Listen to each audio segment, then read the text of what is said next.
الرحمن الرحيم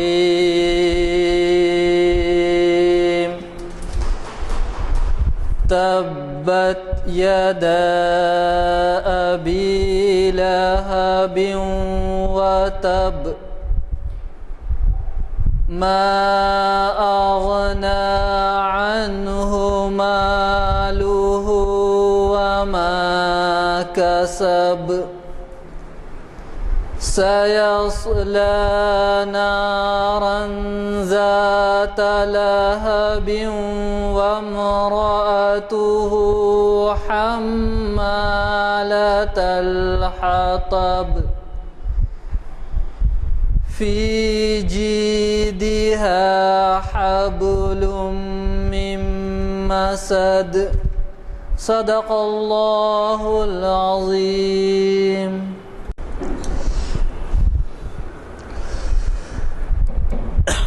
السلام علیکم حضرات، جیسے کہ آپ واقف ہیں، آج جامع مسجد عالیہ کے کانفرنس ہال میں بعد نماز عصر بتاریخ 5 مئی بروز ہفتہ بعد نماز عصر ہم اس نشست میں بیٹھے ہیں جسے جناب احمد علی صاحب کیوریٹر سالار جنگ میوزیم بعنوان مسجد نبوی مختلف ادوار میں مخاطب کر رہے ہیں۔ یہ تاریخ اسلام کی 552ویں نشست ہے۔ اس کا آغاز خوشیلان قاری محمد مرتضیٰ صاحب کی خراج سے ہوا اور خادم محفل غلام یزدانی آپ سے مخاطب ہے۔ حضرات، اس سے پہلے اسی موضوع سے جس کا کہ یہ سلسلہ ہے، احمد علی صاحب نے ہمیں اپنے خطاب سے سرفراز فرمایا۔ ظاہر ہے کہ پچھلی نشستیں اس کے لیے کافی نہیں ہوئی تھی اور تفصیلات اور سوالات کے جوابات سے یہ ظاہر ہو رہا تھا کہ بہت سے حضرات کو اس سے دلچسپی ہے اور مزید وضاحت کی ضرورت ہے۔ چنانچہ آج وہ ہمارے درمیان ہیں۔ جناب احمد علی صاحب کسی تعارف کے محتاج نہیں ہیں۔ سالار جنگ میوزیم سے آپ کی وابستگی کافی عرصے سے ہے اور بڑی خوشی کی بات ہے کہ آپ نے اپنی خدمات کو بہت ہی خوبی سے وہاں پر انجام دیا اور وہ اس کے لیے نیک نام ہوئے۔ ہماری ان محافل کی خوش قسمتی ہے کہ ہمیں ان کی خدمات سے استفادے کا موقع مل رہا ہے۔ اور جیسا کہ آپ جانتے ہیں، آج کا اہم عنوان مسجد نبوی مختلف ادوار میں اس کا طالب ہے کہ آپ ہم اس کی تفصیلات سے اچھی طرح سے واقف ہوں۔ بعض حضرات نے تو عمرے یا حج کیے ہیں یا کوئی اور موقع سے استفادہ کیا ہے، لیکن آپ میں سے کئی ایسے بھی ہوں گے جو شاید آئندہ اس سے استفادے کا موقع ملے۔ لہذا اس عنوان سے خطاب کی اہمیت بڑھ جاتی ہے۔ میں زیادہ وقت آپ کا لیے بغیر آج کے مقرر جناب احمد علی صاحب سے گزارش کرتا ہوں کہ وہ شہنشین پر تشریف لائیں اور ہمیں مخاطب۔ عظیم الصفات سمیع السمات کبیر الشان جلیل القدر رفیع الذکر مطاع الامر جلیل البرہان وسیع العلم عزیز الحلم کثیر الغفران جمیل الثناء جزیل عطاء مجیب الدعاء امیم الاحسان وسیع العلم عزیز الحلم کثیر الغفران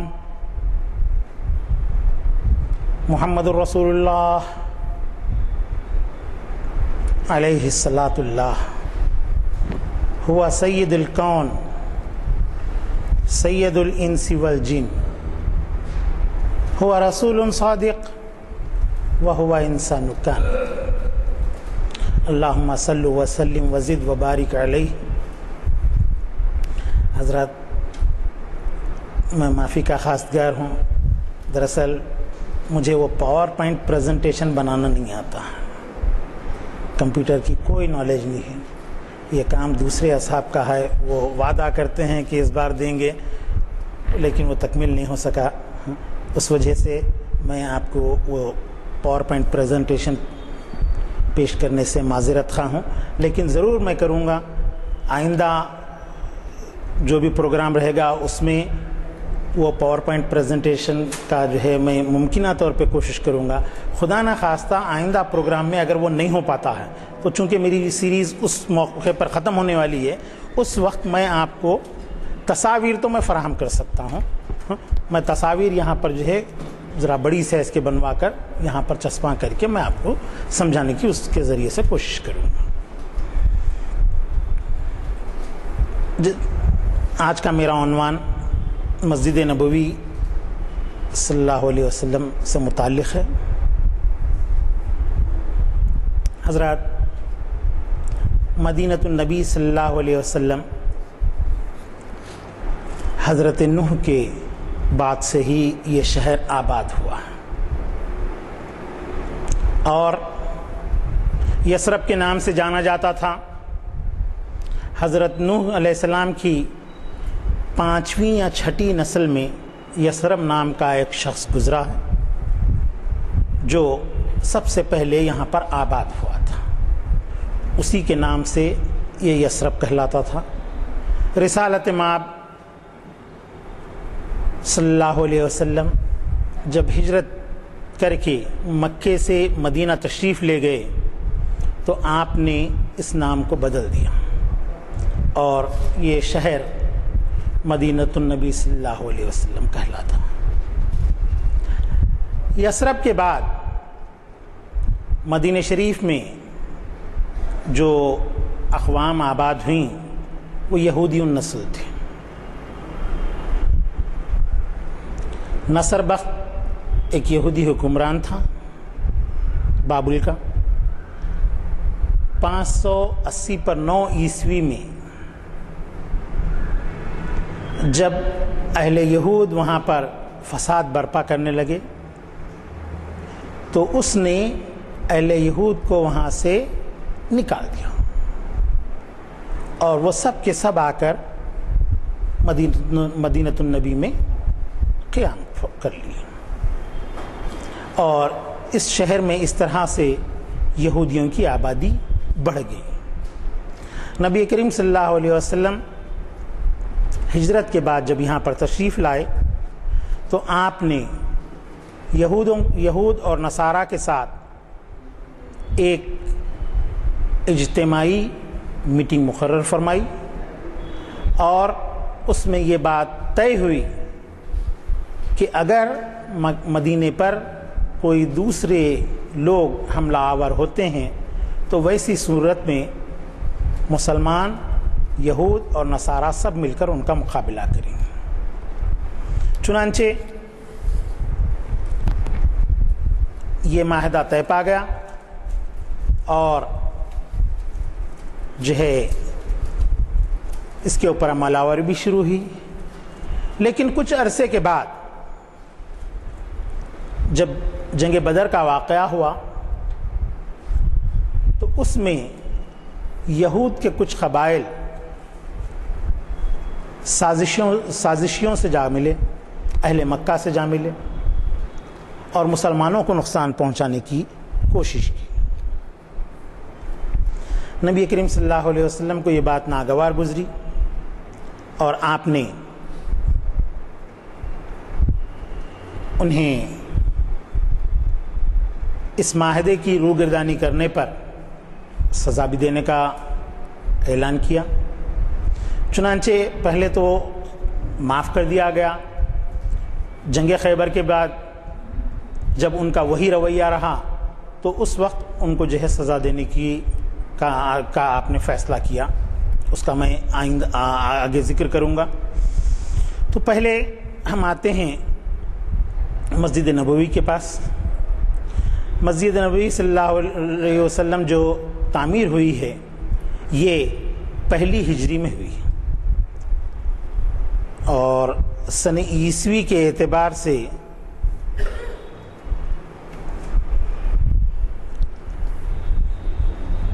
623 عیسوی ہوتی ہے۔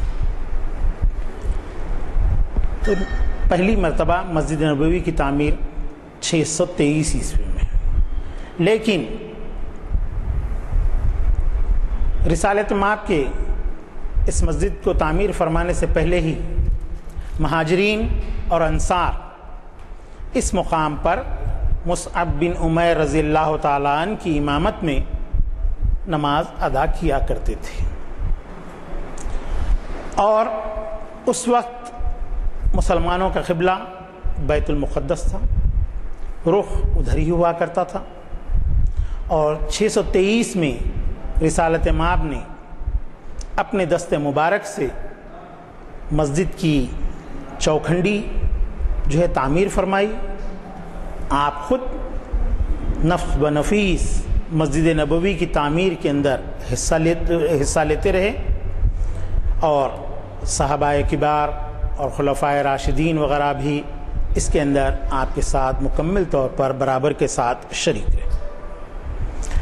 ابتدا میں جو مسجد تعمیر کی گئی اس کی لمبائی اور چوڑائی 30 میٹر اور 5 میٹر تھی، 30 میٹر چوڑائی اور 5 میٹر لمبائی تھی، اور قبلہ بیت المقدس کی ہی جانب تھا، اور بیت المقدس کی جانب تھا، اور 3 دروازے ہوا کرتے تھے، جس میں سے 2 دروازوں کے نام باب الرحمہ اور باب جبرائیل کے نام سے آج بھی یہ دروازے قائم ہیں۔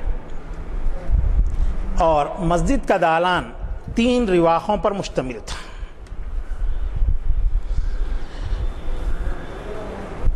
چھت کھجور کی ڈالی گئی تھی، اور آپ میں سے تقریباً سبھی لوگ اس بات سے واقف ہیں کہ وہ اراضی سہل اور سہیل نامی 2 بھائیوں کی تھی جو یتیم تھے۔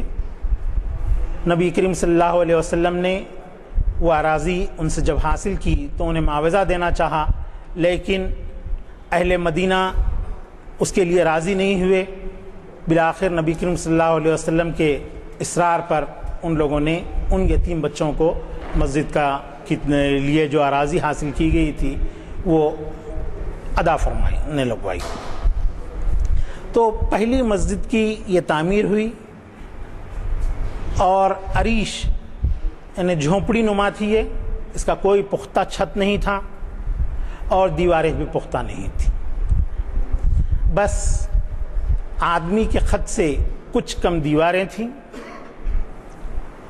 اور بعد کے دور میں پھر اس پر جو ہے آپ کے کھجور کے درختوں کے ستون وہاں پر لگا کر 7 ستون لگائے گئے تھے، اور ان پر جو ہے کھجور کے پتیوں کی ٹہنیوں کی چھت جو ہے ڈالی گئی۔ پھر جب اس میں سے پانی رسنے لگا تو صحابہ اکرام نے نبی کریم صلی اللہ علیہ وسلم سے اجازت طلب کر کے مٹی کا گارا بنایا، اور اس گارے کا لیپ چھت پر نیچے اور اوپر کی جانب سے لگا دیا۔ لیکن اس کے باوجود کبھی تیز بارش ہو جاتی تو پانی اس میں سے رسنے لگتا اور نماز پڑھنے میں دشواری ہوتی۔ بارش کے اندر ہی جو ہے سب کو جو ہے سجدہ ریز ہونا پڑتا تھا۔ پھر حضرت عمر رضی اللہ تعالیٰ عنہ کا خلافت کا دور شروع ہوا۔ حضرت عمر رضی اللہ تعالیٰ عنہ نے ان تمام دیواروں کو جو نبی کریم صلی اللہ علیہ وسلم کے دور کی تعمیر کردہ تھیں وہ مٹی کے بجائے آپ نے پتھر سے تعمیر کی، اور چھت تھوڑا سا اونچا کر دیا، اور لیکن چھت جو ہے وہی کھجور کی ٹہنیوں والا ہی برقرار رہا۔ اس وقت بھی مسجد میں دو ہی دروازے تھے، تیسرا دروازہ تو تحویل قبلے کے، چونکہ قبلے کا رخ اس جانب ہو چکا تھا، اس وجہ سے وہ دروازہ بند کر دیا گیا تھا۔ حضرت عمر رضی اللہ تعالیٰ عنہ نے باب السلام کے نام سے ایک اور جو ہے دروازہ، جہاں پر آج باب السلام موجود ہے، اسی سمت تھا لیکن اس جگہ پر نہیں تھا، بس منبر نبی صلی اللہ علیہ وسلم سے تھوڑا سے فاصلے کے اوپر جہاں آج باب السلام موجود ہے، بس منبر سے اسی فاصلے پر جو ہے، منبر سے تھوڑے سے فاصلے پر یہ باب موجود تھا۔ جیسے جیسے مسجد کی توسیع ہوتے رہی تو یہ باب بھی جو ہے دور ہٹتے گئے، لیکن سمت اس کی وہی رہی جہاں پر وہ تھا۔ اسی طرح باب ابو بکر صدیق رضی اللہ تعالیٰ عنہ بھی اسی مقام پر ہے جہاں جس کے محاذ میں حضرت ابو بکر صدیق رضی اللہ تعالیٰ عنہ کا مکان ہوا کرتا تھا، اور وہاں پر مکان نہیں بلکہ وہاں مکان تھا، مکان کی کھڑکی اس جانب کھلتی تھی، کھڑکی کو عربی میں خوخہ کہتے ہیں، تو اسی خوخے کے حصے کے محاذ میں جو ہے آج باب حضرت ابو بکر صدیق رضی اللہ تعالیٰ عنہ ہم کو دیکھنے کے لیے ملتا۔ تو حضرت عمر رضی اللہ تعالیٰ عنہ نے جب مسجد کی تعمیر فرمائی تو اس میں کچھ حصوں کا اضافہ بھی آپ نے کرا دیا۔ 50 میٹر کا حصہ جو ہے موجودہ مسجد کے لحاظ سے آپ نے اضافہ فرمایا، یعنی تعمیر ہونے کے بعد جو مکمل اضافہ شدہ رقبہ ہوا وہ 50x50 میٹر تھا۔ اس کے ساتھ ساتھ حضرت عمر رضی اللہ تعالیٰ عنہ نے اور 2 بابوں کا اضافہ فرمایا، ایک تو باب جبرائیل اور دوسرا باب النساء، کیونکہ آپ یہ چاہتے تھے کہ خواتین مردانہ بابوں سے جو ہے مسجد نبوی کے اندر داخل نہ ہوں، اس وجہ سے آپ نے باب النساء ایک علیحدہ جو ہے، جو آج باب النساء ہے، اسی کے محاذ میں تھوڑا سا جہاں پر جو ہے آپ کے اصحاب صفہ کا چبوترا ہے، بس اسی سے تھوڑی سی قربت میں آپ نے جو ہے باب جبرائیل جو ہے تعمیر فرما دیا تھا۔ اب وہ ہٹتے ہوئے تھوڑا سا پیچھے ہو گیا، تو اس طرح مسجد نبوی میں 5 دروازوں کا اضافہ ہو گیا، جملہ 5 دروازے ہو گئے 3 دروازوں کے اضافے کے ساتھ۔ پھر جب حضرت عثمان بن عفان رضی اللہ تعالیٰ عنہ کا دور خلافت شروع ہوا اور مسجد جو ہے چھوٹی محسوس ہونے لگی، تو پھر اس دور میں بھی جو ہے آپ نے ہر جانب 5 میٹر کا اضافہ فرمایا، سوائے اس کے کہ جس جانب امہات المومنین رضی اللہ تعالیٰ عنہ کے حجرے مبارکہ تھے اس جانب کو چھوڑ کر بقیہ تینوں جانب 5 میٹر کا اضافہ آپ نے فرمایا، اور جو پتھر کی دیواریں تھیں اس میں چونے کا لیپ لگوا کر اس کو جو ہے بہترین اور مضبوط آپ نے کروایا، اور چھت جو کھجور کے تنوں کے شاخوں کی ہوا کرتی تھی اس چھت کو آپ نے نکلوا کر ساگوان کی لکڑی کا پختہ چھت ڈلوا دیا، اور یہی چھت اس کے بعد چلتا رہا۔ تو یہاں ایک بات اور قابل ذکر یہ ہے کہ نبی کریم صلی اللہ علیہ وسلم کے دور میں جو آپ کا محراب نبوی تھا، جہاں پر سے آپ صلی اللہ علیہ وسلم امامت فرمایا کرتے تھے، اس جگہ پر جو ہے حضرت ابو بکر صدیق نے یہ سوچا کہ نبی کریم صلی اللہ علیہ وسلم جس مقام پر سجدہ فرمایا کرتے تھے اس سجدے کی جگہ کو محفوظ کر دیا جائے، تو چنانچہ وہاں پر ایک دیوار بنا کر اس حصے کو محفوظ کر دیا گیا تھا، اور جہاں نبی کریم صلی اللہ علیہ وسلم کے جو ہے قدم مبارک تھے، تو جو امام اس کے بعد متعین ہوئے ان کا سر جو ہے نبی کریم صلی اللہ علیہ وسلم کے قدم مبارک کے پاس ان کا جو ہے سر ہوا کرتا تھا سجدے میں جانے پر، تو وہ کیفیت ویسے ہی برقرار رہی۔ لیکن حضرت عثمان بن عفان رضی اللہ تعالیٰ عنہ نے قبلے کی سمت بھی جو ہے تقریباً 5 صفوں کا اضافہ فرما دیا تھا، اور نیا محراب جو ہے آپ نے تعمیر فرمایا، جہاں سے جو ہے آپ کے حضرت عثمان رضی اللہ تعالیٰ عنہ نے جو ہے امامت فرمائی، وہ محراب عثمانی کہلاتا ہے۔ اور وہاں پر چونکہ حضرت عمر کے دور میں نماز کے دوران ان کی خلافت میں جو ہے ایک حملہ ہوا تھا، تو چنانچہ حضرت عثمان کے دور میں آپ نے وہاں پر جو ہے ایک کٹ گرا بھی جو ہے بنوا دیا تھا، تاکہ جو ہے باہر سے کوئی حملہ آور دوران نماز حملہ نہ کر سکے۔ تو اس طرح پہلی مرتبہ مصلی کی جانب یعنی قبلہ رخ کی جانب پر جو ہے یہ اضافہ ہوا تھا، اور اس اضافے کے بعد آج تک بھی جو ہے محراب عثمانی ہی مسجد نبوی میں جو ہے قبلہ ہے، اور نبی کریم صلی اللہ علیہ وسلم کا جو محراب تھا اس کو محفوظ کر دیا گیا ہے۔ تو سرکار دو عالم صلی اللہ علیہ وسلم کے حجرہ مبارک سے لے کر منبر رسول صلی اللہ علیہ وسلم تک کی جو جگہ ہے، نبی کریم صلی اللہ علیہ وسلم نے اس کو جنت کی کیاری قرار دیا، جنت کا ایک گوشہ قرار دیا،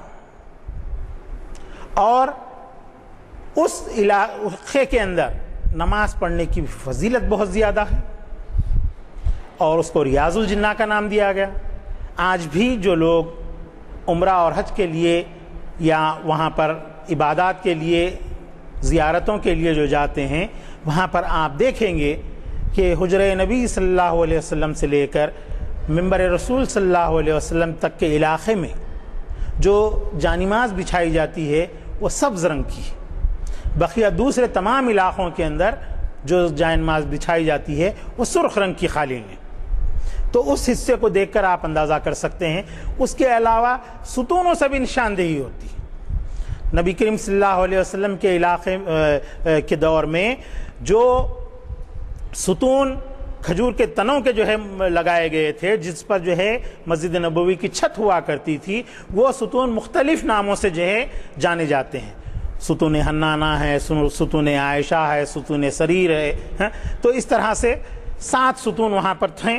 ان 7 ستونوں کی جو ہے بڑی اہمیت ہے، اور اسی اہمیت کے مطابق ان ستونوں کی جگہ کو جو ہے برقرار رکھا گیا، جبکہ جو ہے خلافت عثمانیہ میں یعنی سلطان عبد المجید کے دور میں جو ہمارے پاس جو ہے نظام حضور نظام کی جو ہے ہماری بہو ہوتی ہیں در شہوار، ان کے والد کا نام تھا سلطان عبد المجید۔ یہ ترکی کے خلیفہ تھے، نہ صرف ترکی کے تھے بلکہ تمام عالم اسلام ان کو جو ہے خلیفۃ المسلمین کے نام سے ہی جانتا تھا۔ تو مسجد نبوی کی سب سے آخری تعمیر عثمانی خلیفہ سلطان عبد المجید نے انجام دی تھی۔ تو اس وقت صالح آفندی نامی انجینئر ان ستونوں کی جگہ کو جو ہے بھائی قربت ہو جا رہی ہے، جو نماز کے لیے جگہ کم ہوتی ہے، اس وجہ سے ان ستونوں کو برقرار رکھنا نہیں چاہتا تھا۔ اہل مدینہ اور اہل مکہ کو جب اس بات کا علم ہوا تو فوراً سلطان عبد المجید سے جو ہے وہ لوگ رجوع ہوئے، جس کے اوپر سلطان نے حکم دیا کہ جو آثار قدیم ہیں ہم ان آثار کو کسی طرح بھی ہٹا نہیں سکتے، لہٰذا ستونوں کی اس جگہ کو برقرار رکھا جائے۔ تو اس طرح سے جو ہے وہ ستون باقی رہے، اور آج بھی تمام ستون اپنی جگہ محفوظ ہیں، سوائے ایک ایک ستون جو ہے حجرہ شریف کے اندر چلے گئے ہیں، لیکن اس کی نقل جو ہے اسی کے محاذ میں جو ہے باہر تعمیر کی گئی ہے۔ پھر میں آگے آپ کو اس کا تذکرہ کروں گا۔ تو اس طرح حضرت عثمان کے دور میں جو مصلی قائم ہوا تھا، وہی مصلی آج بھی جو ہے مسجد نبوی میں برقرار ہے۔ البتہ اس پر جو ہے سلطان اشرف ابو نصر قائتبائی نے ایک جو ہے ڈوم اس کے اوپر جو ہے گنبد اس کے اوپر جو ہے تعمیر کرا دی تھی، اور بہت ہی خوبصورت گنبد ہے۔ آج بھی وہ گنبد جو ہے برقرار ہے، گو کہ اس میں تھوڑی سی معمولی سی ترمیم و تبدیلی ہوئی ہے، اس کا ذکر میں آگے آپ کو کرتا ہوا چلوں گا۔ تو اس کے بعد حضرت عثمان رضی اللہ تعالیٰ عنہ کے بعد مسجد نبوی کی جو تعمیر ہوئی وہ ولید بن عبد الملک کے دور میں ہوئی۔ یہ معاویہ بنو امیہ کے دور کا جو ہے خلیفہ تھا، اور حضرت عمر بن عبدالعزیز کے ذریعے سے اس نے جو ہے مسجد نبوی کی جو ہے تعمیر کروائی، اور یہ تعمیر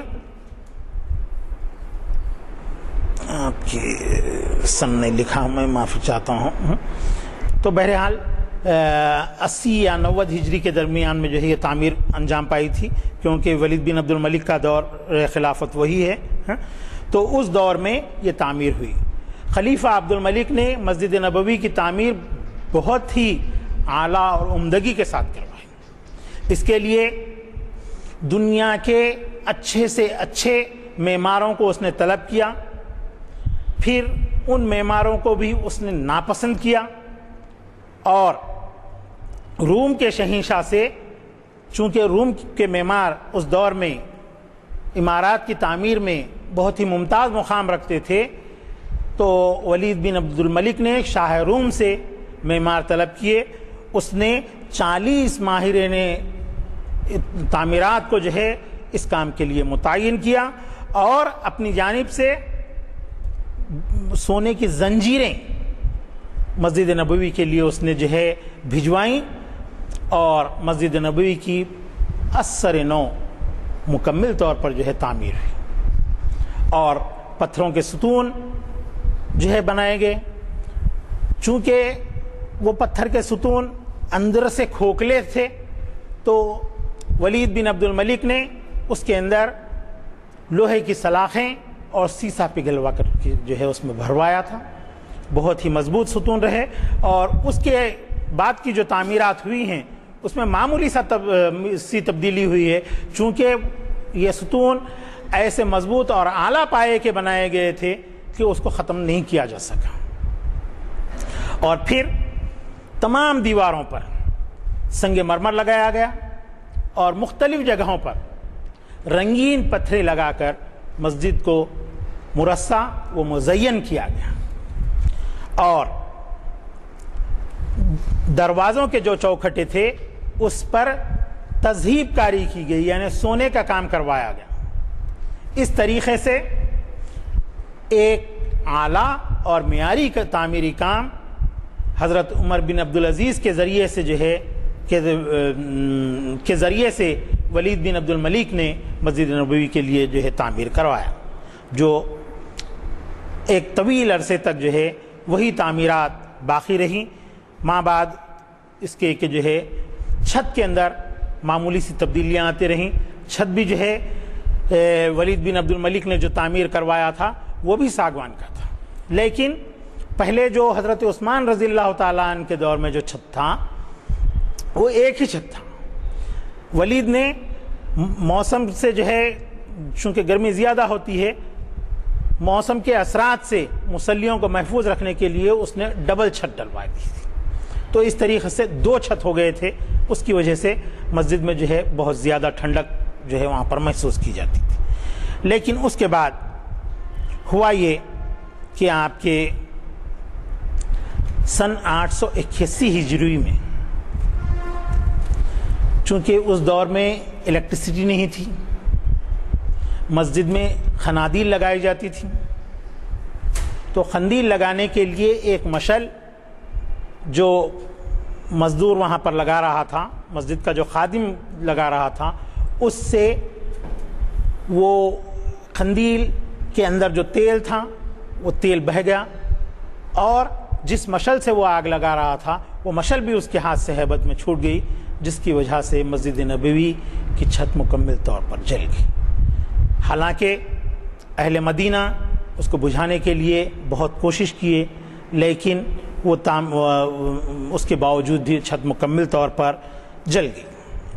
اور اس کے بعد مہدی عباسی کے دور میں مسجد نبوی کی تعمیر دوسری مرتبہ ہوئی۔ جو حصے جل گئے تھے ان حصوں کو جو ہے نکال کر کے چھت کے جو ہے مکمل طور پر مسجد نبوی کو نیا چھت جو ہے ڈالا گیا۔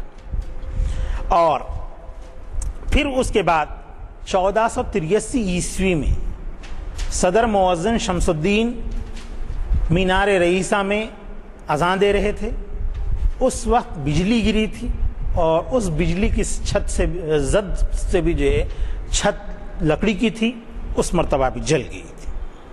پھر اس کو سلطان ظاہر بائبرس نے، جو مصر کا حکمران تھا، اس نے اس چھت کو نکلوا دیا، اور اس کے بعد جو ہے آپ کے جو چھت ڈالی گئی وہ آپ کے چونے کی تھی، اور یہ ایک بہت ہی پختہ اور اچھی قسم کی چھت تھی، اور اس کے جلنے کا کوئی احتمال نہیں تھا۔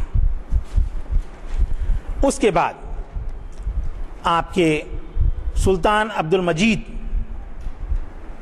جو در شہوار کے والد ہوتے ہیں، انہوں نے مسجد نبوی کی اثر نو تعمیر کی۔ اس وقت مسجد کی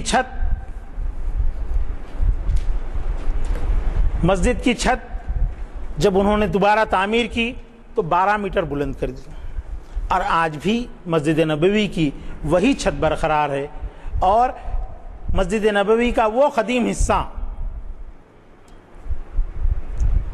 جو عہد نبی صلی اللہ علیہ وسلم سے متعلق ہے، اور اس کے بعد جو اضافے خلفائے راشدین کے دور میں اور مہدی عباسی کے دور میں ہوئے، وہ تمام علاقے تک جو چھت ڈالی گئی ہے، اس میں قریب بے شمار قبے ہیں، چھوٹی چھوٹی گنبدیں ہیں، اور ان گنبدوں کے اندر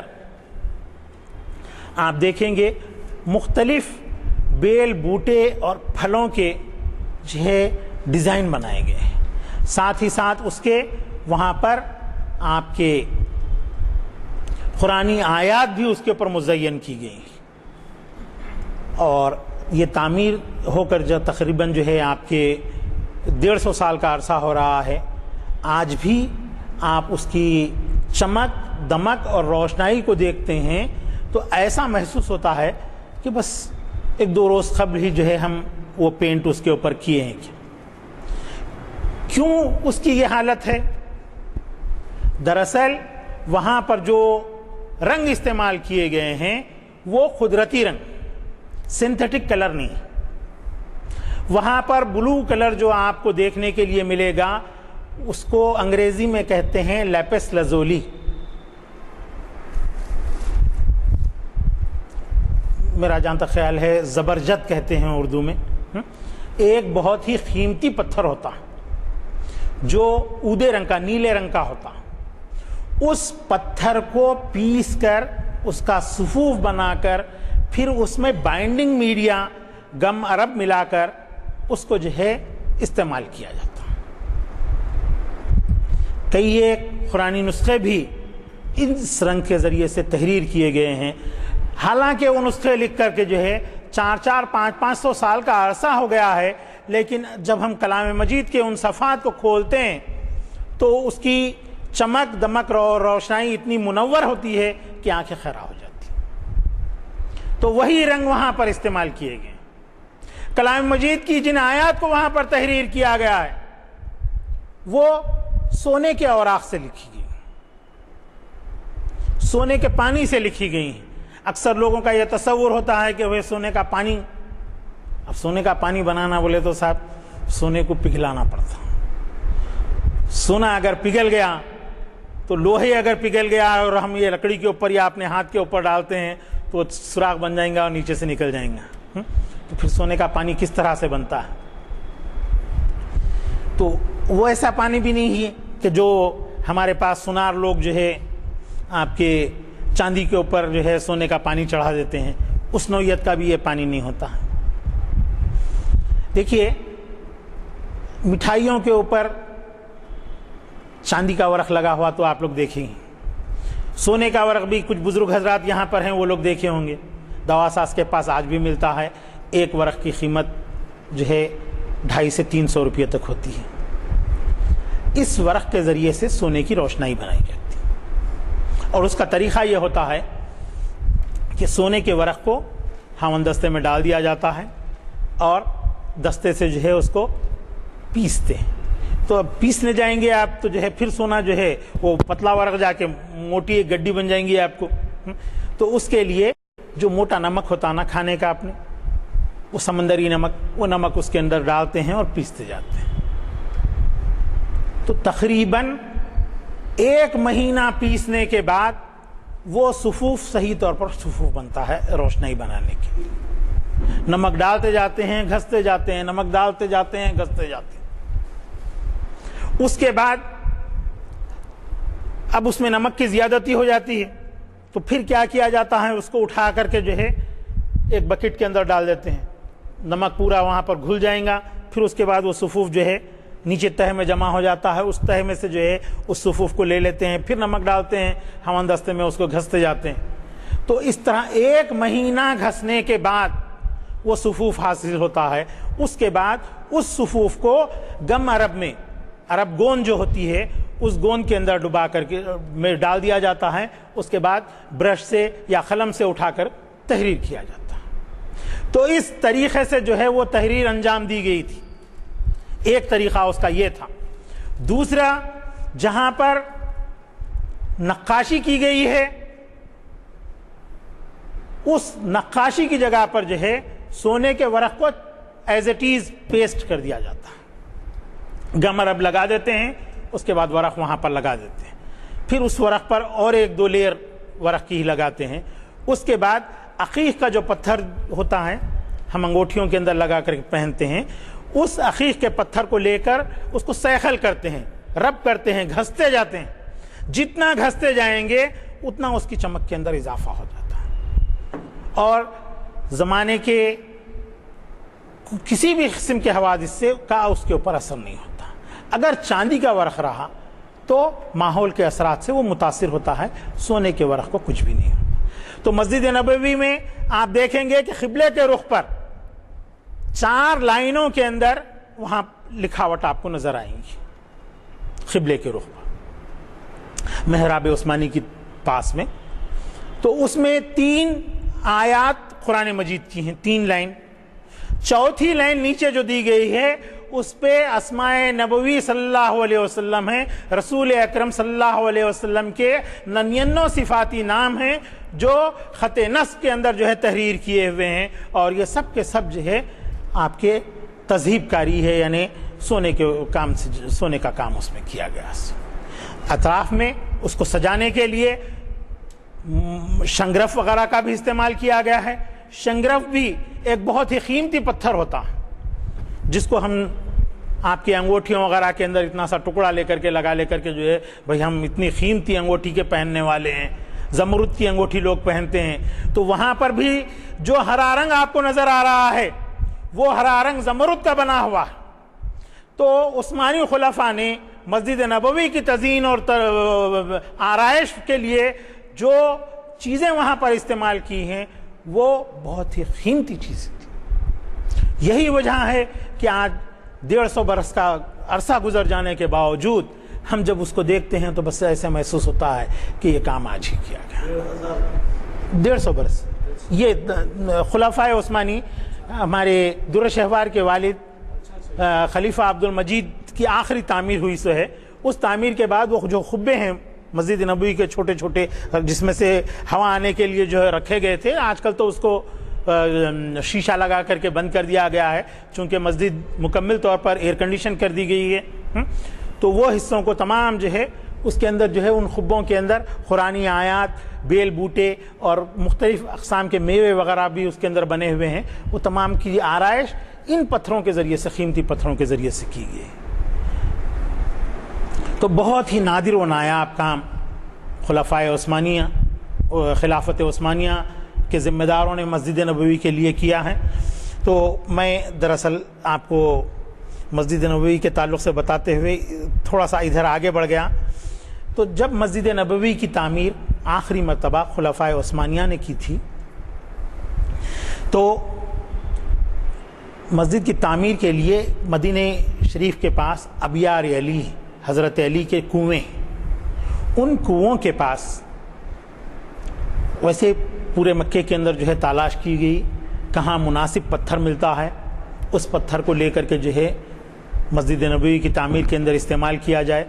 تو ابیار علی کے پاس بہترین اعلیٰ قسم کا پتھر جو دیکھنے میں مکمل طور پر عقیق جیسا ہوا کرتا, ویسے پتھر کا وہاں پر انتخاب کیا گیا. اور ترکی سے معماروں کو وہاں پر لایا گیا، ان پہاڑیوں کو کاٹ کر جو ہے مسجد کی تعمیر کے لیے جو ہے پتھر وہاں سے حاصل کیا گیا، اور مدینہ شریف میں مسجد نبوی کے قریب میں جو ہے دارالضیافہ نامی ایک عمارت ہوا کرتی تھی جہاں پر مہمانوں کو ٹھہرنے کا انتظام ہوا کرتا تھا، اس عمارت کے اندر مکمل طور پر کارخانہ جو ہے بنا دیا گیا۔ پتھر وہاں پر لا کر کے جو ہے تراشے جاتے تھے اور پھر وہی پتھر جو ہے مسجد نبوی کے اندر آراستہ کیے جاتے تھے۔ تو ان پتھروں کو اس اچھے انداز میں تراشا گیا کہ وہ پتھر بالکل عقیق کے جیسے لگتے تھے۔ گو کہ بعد میں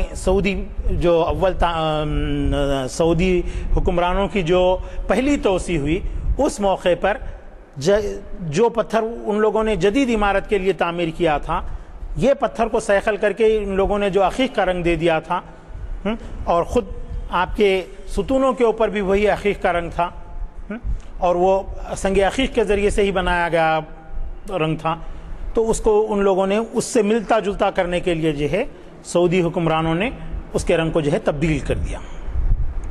تو اس وقت تک، بلکہ ابھی بھی مواج شریف کے پاس آپ جب دیکھیں گے، مواج شریف کے دو جانب دو ستون ہیں، ان ستونوں کے اوپری حصے کے اوپر آپ کو وہ عقیق کے رنگ والا ستون کا کچھ حصہ آپ کو دیکھنے کے لیے نظر آتا، بقیہ تمام کے اوپر جو ہے دوسرا روغن ان لوگوں نے بنا کر سملیرٹی کو مینٹین کرنے کے لیے تبدیل کر دیا ہے۔ تو یہ تعمیر جو ہے سلطان عبد المجید کے دور میں ہوئی، اور سلطان عبد المجید کے دور میں جو تعمیر ہوئی اس میں محراب نبوی کی بھی مکمل طور پر تزئین کی گئی، اور محراب نبوی کے بالکل سیدھ میں ایک اور محراب آپ کو نظر آتا۔ اکثر لوگ جو ہے، خود میں بھی مغالطہ کھا گیا تھا، ریاض الجنہ کا جو علاقہ ہے جہاں سے میں آپ کے محراب نبوی سے لے کر، تو اس سے پہلے ایک اور محراب آپ کو نظر آتا ہے، وہ محراب سلیمانی، سلطان سلیمان کا بنایا ہوا ہے۔ تو وہ محراب اصل میں محراب حنفی، جیسا کہ آپ جانتے ہیں ائمہ اربعہ ہیں، 4 امام ہیں، اور مسجد نبوی میں اور مسجد آپ کے کعبۃ اللہ شریف میں سعودی حکمرانوں سے پہلے 4 مصلے ہوا کرتے تھے، 4 امام ہوتے تھے، ہر ایک کی امامت علیحدہ ہوتی تھی، ہر امام کے لیے علیحدہ جو ہے آپ کے محراب بنا ہوا تھا۔ احناف ایک طرف سے پڑھتے تھے، شافعی ایک طرف سے پڑھتے تھے، مالکی ایک طرف سے پڑھتے تھے، لیکن سلطان ملک عبدالعزیز کے حکمرانی کے بعد سے یہ سلسلہ ترک کر دیا گیا ہے۔ تو مسجد نبوی میں بھی 4 ائمہ کے جو ہے علیحدہ علیحدہ مصلے ہوا کرتے تھے، اور 2 امام ایک ہی محراب سے جو ہے، یعنی محراب عثمانی سے ہی امامت ہوا کرتی تھی، چونکہ ایک امام کے پاس جو ہے، شوافی کے پاس جو ہے نماز کا وقت جو ہے بالکل اولین وقت سے جو ہے وہ لوگ نماز پڑھتے ہیں، بعد والے جو ہے اسی محراب کو جو ہے استعمال کیا کرتے تھے، لیکن احناف کے لیے کوئی ممبر نہیں تھا، محراب نہیں تھا، تو احناف کے لیے ایک ممبر جو ہے علیحدہ سے جو ہے مسجد نبوی میں جو ہے رسول اللہ صلی اللہ علیہ وسلم کے محراب کے محاذ میں جو ہے اور ایک ممبر تعمیر کیا گیا تھا، وہاں سے جو ہے احناف کا امام جو ہے نماز پڑھایا کرتا تھا۔ تو وہ ممبر بھی رسالت میں آپ کے ممبر محراب کی طرح ہی ہے، اس کی بھی تزئین بالکل اسی طرح ہے، لیکن اس کے پیچھے جب ہم اب پہنچتے ہیں تو وہاں پر جو ہے اس کی وجہ تعمیر وغیرہ جو ہے عربی کے اندر جو ہے پتھر کے اوپر کندہ کی ہوئی ہے۔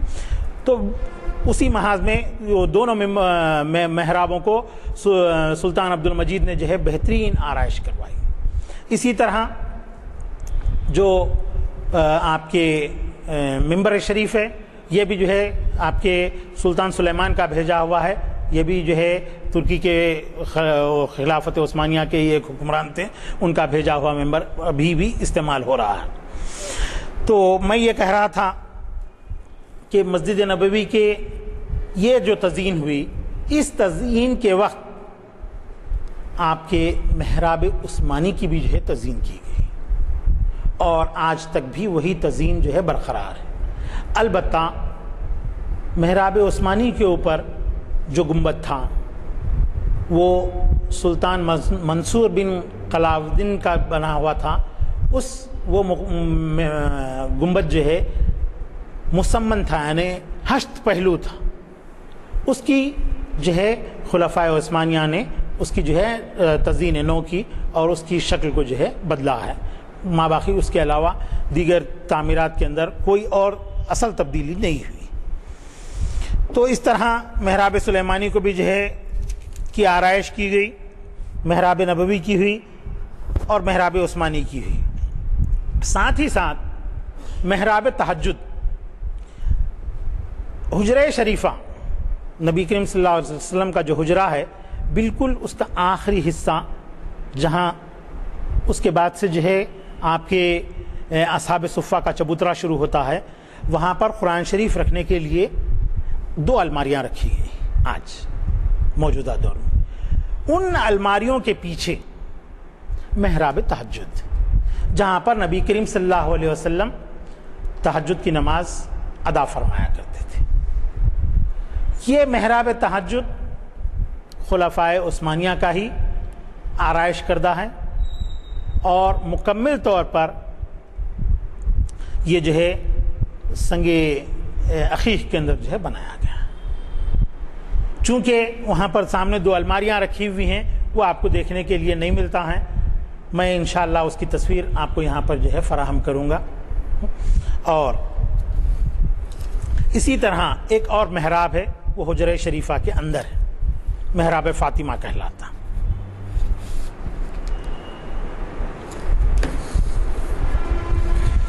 تو مسجد نبوی کے اندر اندرونی حصے کے اوپر ہی میں بھی اپنی بات کو جو ہے تھوڑی سی اور آگے بڑھاتا ہوں، اور نبی کریم صلی اللہ علیہ وسلم کے حجرہ مبارکات کے متعلق انشاءاللہ آئندہ جب بھی جو ہے میرا دن مقرر کیا جائے گا، اس وقت رسول اللہ صلی اللہ علیہ وسلم کے حجرہ مبارک کے تعلق سے جو تفصیلات عربی کتب سے میں نے حاصل کی ہیں وہ اس کو پیش کرنے کی سعادت حاصل کروں گا۔ چونکہ اردو کتابوں کے اندر نبی کریم صلی اللہ علیہ وسلم کے حجرہ سے متعلق کوئی تفصیلات ابھی تک شائع نہیں ہوئی ہیں۔ ایک چھوٹے سے رسالے میں نے چند باتوں کو پیش کرنے کی اس میں کوشش کی ہے، لیکن اور مزید تفصیلات اس کی جو ہیں میں انشاءاللہ آپ کو جو ہے آئندہ جو بھی دن مقرر ہوگا اس کے اندر پیش کروں گا۔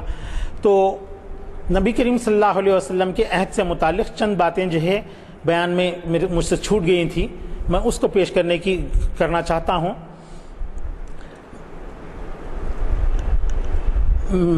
محراب نبوی صلی اللہ علیہ وسلم سے بالکل متصل جو ہے جہاں پر آپ کے ممبر رسول صلی اللہ علیہ وسلم ہے، وہاں پر ممبر نہیں ہوا کرتا تھا نبی کریم صلی اللہ علیہ وسلم کے دور میں۔ وہاں پر ایک درخت کا تنا تھا، کھجور کے درخت کا۔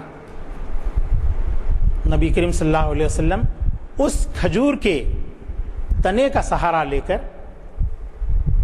جو ہے خطبہ دیا کرتے تھے، یا خطبے کے دوران اس پر ہاتھ وغیرہ ٹیک دیا کرتے تھے۔ تو چونکہ مسلمانوں کی کثرت ہوتی گئی، پیچھے بیٹھنے والوں کو نبی کریم صلی اللہ علیہ وسلم کا چہرہ انور دیکھنے میں دشواریاں ہو رہی تھی، اور آواز بھی آپ کی آگے تک پہنچنے میں جو ہے لوگوں کو نہیں پہنچ پا رہی تھی۔ تو کچھ اہل مدینہ نے سوچا کہ جو ہے اگر ایک ممبر یہاں پر بنا دیا جائے تو بڑی سہولت رہیں گی، اونچائی پر ٹھہرنے سے نبی کریم صلی اللہ علیہ وسلم کی آواز سب مصلیوں تک پہنچ سکتی ہے، اور سب لوگ رخ انور دیکھ سکتے ہیں۔ تو اس وجہ سے یہ تجویز نبی کریم صلی اللہ علیہ وسلم کے سامنے پیش کی گئی، تو سرکار دو عالم نے اجازت دے دی۔